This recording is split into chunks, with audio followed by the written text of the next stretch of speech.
So this is a review on the Audi A3 TFSI Saloon.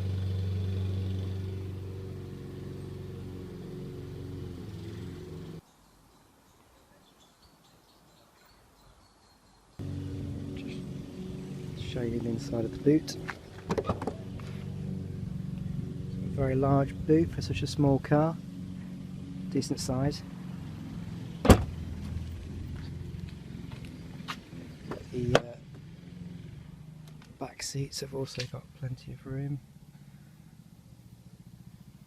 So the interior of the car is really nice. I'm very impressed with the quality and the finish of all the materials in the actual car itself. It actually stands up to some of the bigger Audis that I've seen, including my A5. The quality of the instruments, I mean, just the attention to detail is really nice. Got this chrome finish on some of the dials, even on the heating controls here, got this kind of chrome finish as well. And it's got this kind of matte black effect, which I think works really well in this car. Some of it obviously has the chrome exterior on it, but most of it is this kind of matte black finish. Again, it just looks really nice. It's very soft touch, and the attention to detail is really good. The steering wheel has got all the main major controls on it, so you've got controls for your stereo, you've got controls for all the main menu options, and you've got your sat-nav and voice activation control for the sat-nav as well. Obviously you can also control your phone via Bluetooth. Most of the controls and options come up on the small instrument display here, but you've also got another panel which will pop up in a second when I put the ignition in, that shows you your stereo functions and some of the other functions within the car. Down this central console, it's very nicely laid out, very simple, very simplistic, but you've got the options to select the drive modes. You've got dynamic, efficient mode or auto. Obviously in the dynamic mode it's a bit more responsive. This car's got a 1.8 TFSI engine in it. Really nice engine. I'm very impressed with the petrol engine in this car. It's got the auto cut-off as well, but it's very responsive and it's very quick. Nice heating controls, again, really simplistically laid out but effective. Just leading down here, you've got obviously a little area here for storage for a drink, and you've got an area here as well for like a cigarette lighter or usual stuff. This S-Tronic model, it's the S-Line model with the S-Tronic. You've got your gear stick here. Again, it's really nicely finished. It's got chrome buttons on the top and looks really good.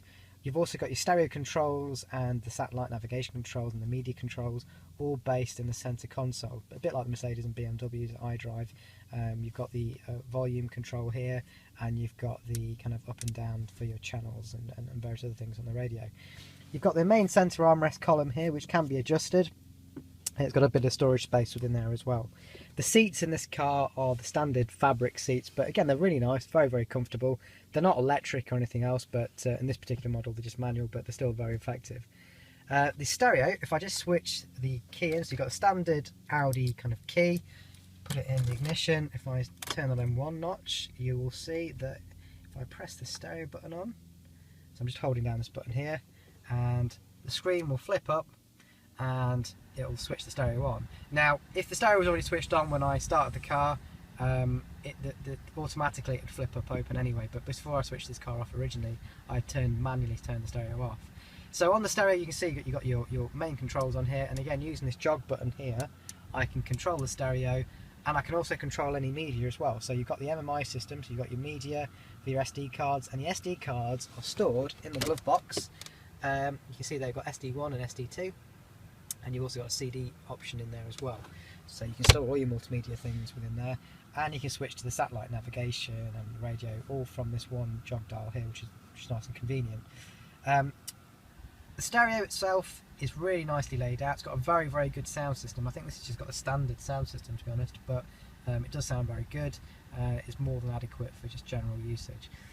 Again, if you hold this button down, you'll see that it flips down and closes, and that does that automatically as well. When you switch the engine off, it'll automatically close and go back into its holding area. Now because I've got the ignition switched on, you can see that some of the features on the dashboard, and you can, using this jog dial button here and using the menu option, obviously you can press the menu and you can go through all these sort of various functions on the car itself and changing different aspects of the car. On the right hand side, I'm just going to show you the controls for the mirror. Again, these are really nicely detailed, got a nice chrome finish, and the buttons have got a chrome finish as well, so the attention to detail is very, very good. Again, you know, keep saying this, but it's a lot like the bigger brothers and the bigger versions of these cars. The quality is been kept really, really high, and I'm just really overall very impressed with this. This has just been a courtesy car for me. I've only had it for a few days, but I was so impressed with the fit and the finish and the overall look and feel of the car, and how responsive the engine is, that I thought I'd do a quick video on this. But I hope you found this video interesting. I hope you found it useful. If it's a car that you're interested in buying, obviously put any comments below and I'll do my best to answer those questions. But as I said, I think it's a great vehicle, and I think Audi have done a great job with this, such a small little car. Hope you like this video. Please get a thumbs up. Cheers.